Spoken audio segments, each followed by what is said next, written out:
I am indeed very grateful to Costa Foundation for giving me this opportunity to be here.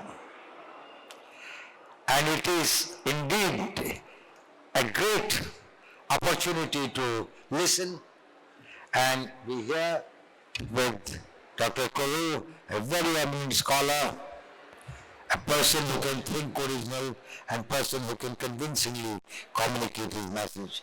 And I think it's also a very special occasion when a scholar of the stature of Shri Akbar is also there on the dais.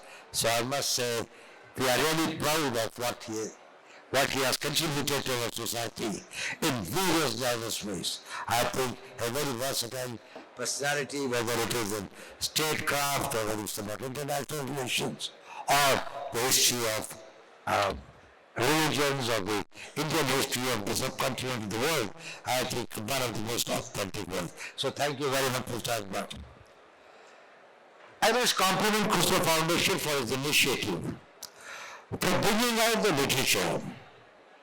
Books have been a very important instrument of communicating the ideas, and all dynamic societies have got the dissemination of ideas and of the knowledge as one of the most important requirement of the growth of any society or a nation. And it was amply amplified by Akbar Sahib, so I want to reiterate that. Well, friends, the phenomenon of the relationship of state and religion is not unique to Islam.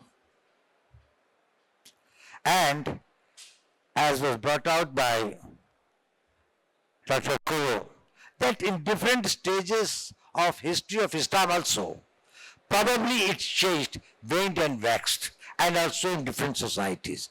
Probably he said that the Abbaside, this was probably there was a very, very clear understanding of what was the role of the clergy and what is the role of the state. And probably thereafter there was an overlap. In the Oriental societies also, in Hinduism also, there has been this thing. But there has been one difference. And I don't think that even in times ahead, probably there will be a total separation. The problem is this, that the conflicts are inherent in any ideology, thought or belief system, or in the existence of any state. Any thought or any ideology has to be competitive. If it is not competitive, then it is no more, it is universally accepted. So there will be only one. If there is more than one faith and one this thing, similarly, unless there is one world state, there will be the states who will have the different conflicts. They will have peace, they will have wars.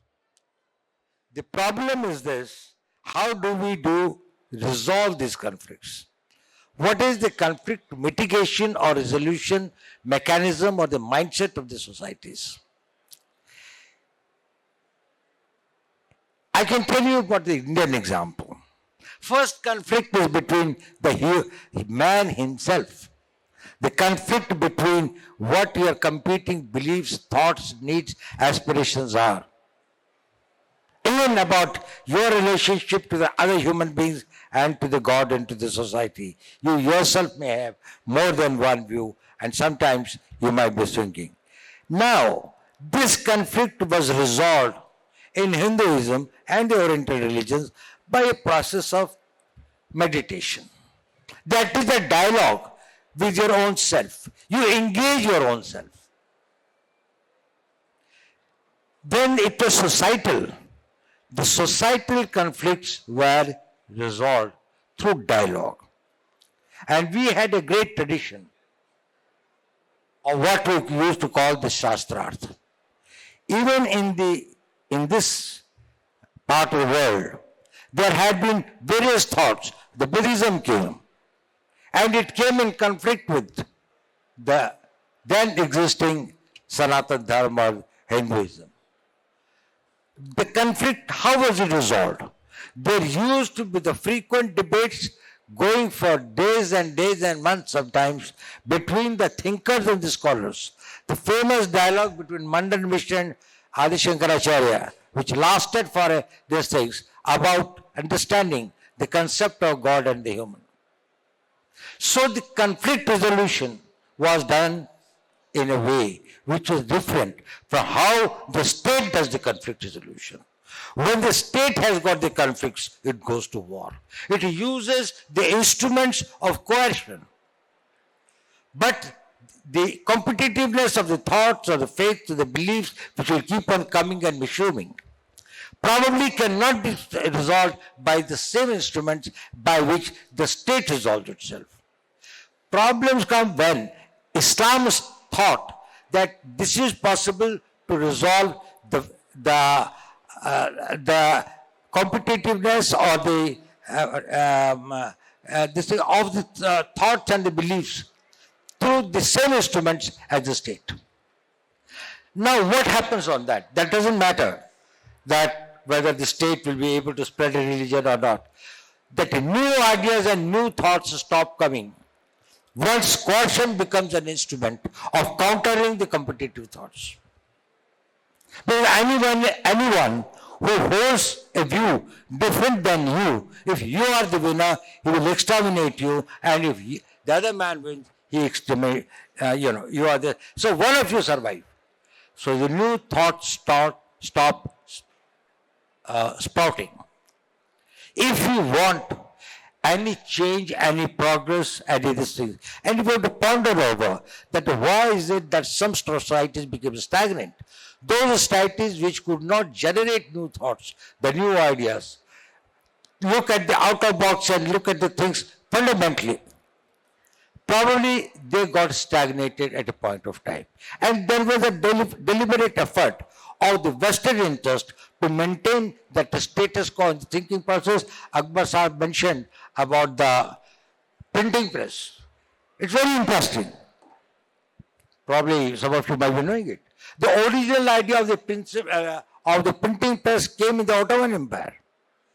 Martin Gutenberg of this thing in Germany, who invented it in the 14th century, was able to bring out this thing. And at that point of time, the biggest resistance came from the clergy, who did not want the thoughts or the ideas to be sprung on which they thought that they have got the monopoly. Though the fatwas which were issued were mainly on this thing, that Islam will be misinterpreted and projected in a way which is not its real content or which is not its real meaning, which they thought the real meaning is what they understood it.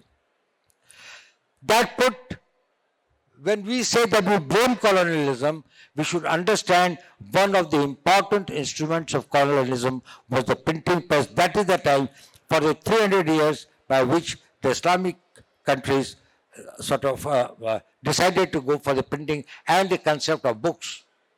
That 300 years gave them the monopolistic lead over the territories and the areas where they could spread and they could have this thing. The thoughts could not be decimated. They could not be taken to the people. So the idea is this, that is whether it is justified to blame colonialism or the others for all that is wrong with us. The need for introspection, which I said, is extremely important. Introspection by the individuals, by the societies, and by the states. Whether it is in the statecraft, whether it is in the societal relationships, or whether it is with the individual conduct and the thinking process. We should not allow our brains to be enslaved by the voices, by the prejudices, by this thing, which are derived by motives other than a very objective and a scientific examination of the reality. The world does not remain static. We have to evolve ourselves. Our thoughts have to evolve ourselves. At the same time, it does not mean that in any way it undermines your fidelity to your faith systems, which must be respected and which must be honored. There is no doubt about that. But to become stagnant and refusing to look at the new and emerging realities probably may not be the same. It is in this context when we say underdevelopment or we talk about democracies and the others. Probably just somebody was 300 years late in getting to the printing press. Some Islamic societies may be few centuries late in adopting to democracy and listening to the voice of the common man, the people. Probably that's an important that cannot be ignored.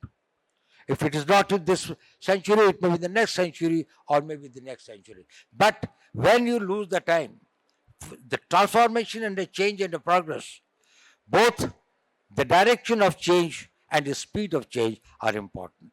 If you do it too late, probably you always remain at the back.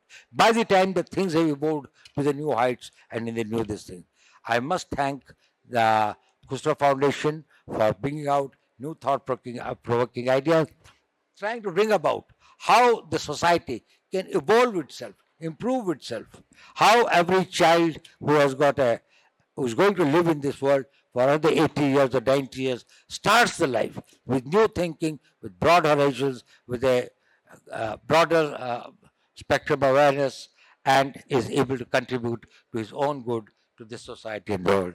Thank you very much once again, Mr. Hafiz Rahman Saab, and my special thanks to Mr. Kuru, who has really brought out an excellent book. I've just glanced through some parts of it and seen some of his reviews. Actually, the thoughts that he has brought about are really very new to me. I would like to go through them in greater detail and the historical perspective by which he has been able to analyze that how in the Islamic society, while there is no single factor which is responsible for what is wrong. There are multiple factors, but sometimes attributing it to a single factor and which may be external because you don't want to blame your own self, probably if the diagnosis is wrong, the cure cannot be right. So you have got to look at it, this thing, while colonialism, mercantilism, the economic exploitation might have been the causes which led to the degradation of the certain societies and certain countries and certain nation states. Probably there were reasons other than it also which have got to be understood. So we thank Dr. Kuru once again for his visit and for his contribution and for allowing the Khusro Foundation to have its English Hindi translation, which I think will give it access to a very large number of Indians of all communities and of all religions. Thank you very much, all of you. Thank you.